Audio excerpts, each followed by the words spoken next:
Hey, Guy 1948 here. Thought I'd give you guys a quick little update that wasn't a short. It's coming along really well.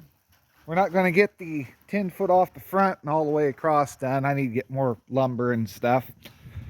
But we are going to get the sides on it hopefully this weekend and the back.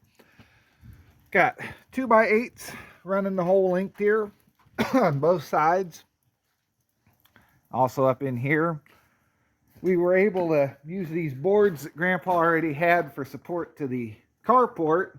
Just set this up on here, bolted it in. There you go. Bolted it into every post.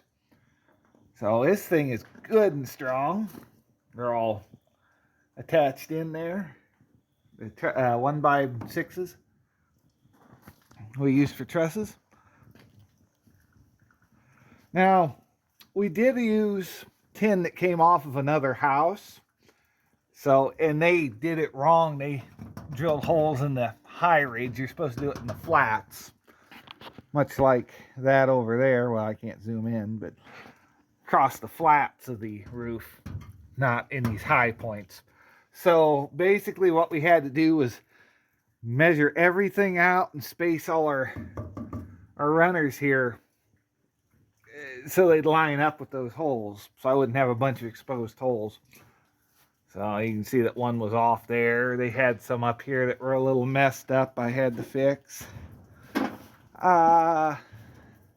Then we had to, like I say, it had to be all right with the holes. So some of them were there and then some of them were there. It's all messed up. But it's coming along good. Put 2 more posts in, concreted them. That's what that's for, to keep the, we just did that last night. We're trying to keep the water out of the concrete. And I think it's doing a decent job. It's going to soak in from the ground, of course, but it'll stop a majority of it. And I'm going to build this back wall up and enclose all this. Going to put a door in here so I can get back and forth. I got one light kind of hung up at the moment. It's just rigged in place. It was getting dark. It started raining on us last night, and then it stopped for like a couple hours, and we were like, okay, good. Let's get those last couple sheets of tin on. We had to get all these measured out and stapled or nailed into place, and well, it's not leaking. That's a good thing. Like I say, everything, this tin was not the greatest thing in the world, but it was free.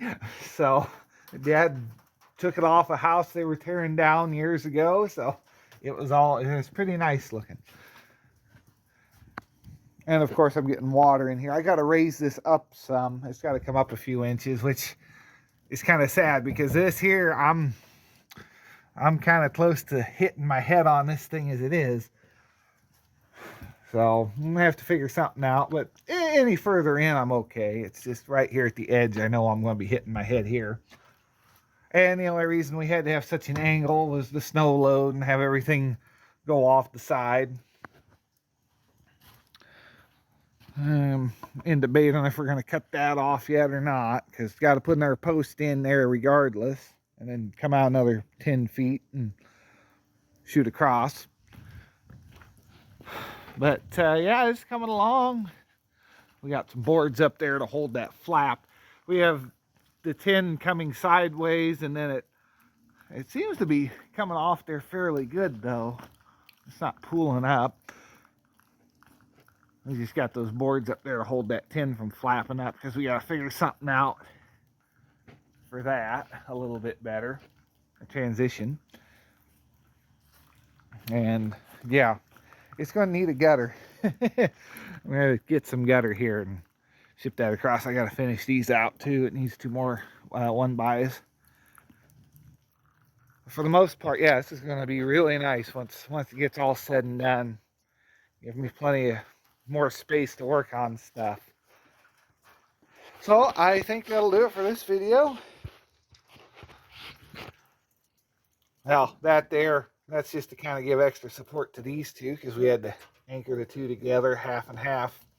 Just a little, there's some air gap in there, but if it settles, it'll catch on a bolt.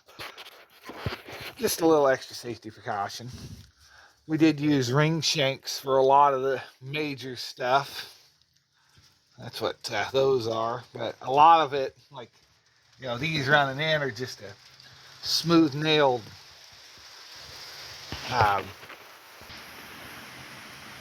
just out of a nail gun, these smooth nails. But ring shanks are what we put into all the major stuff that holds it together. So it should hold up fairly well. I don't think it's going anywhere. Kind of wish I had that door now. We could just walk straight out there with all the rain going on. I'm still on debate on if I'm going to enclose this bit or leave that open, because I do plan on getting this all like spray foamed. I'm just going to have someone come in when it's all done and just spray foam everything. I got to fill in all the gaps and make sure it's all sealed up good. I'm thinking maybe I'll just leave this bit open so the heat can kind of flow across. The more as big as this is getting, I'm almost thinking I'll put a mini split on that side and a mini split on this side. And I'll have two of them, and then we'll just have heat and air running across the entire building. Oh, what a lot of extra work for comfort, huh? I think it'll be worth it, though. This is what I've always wanted.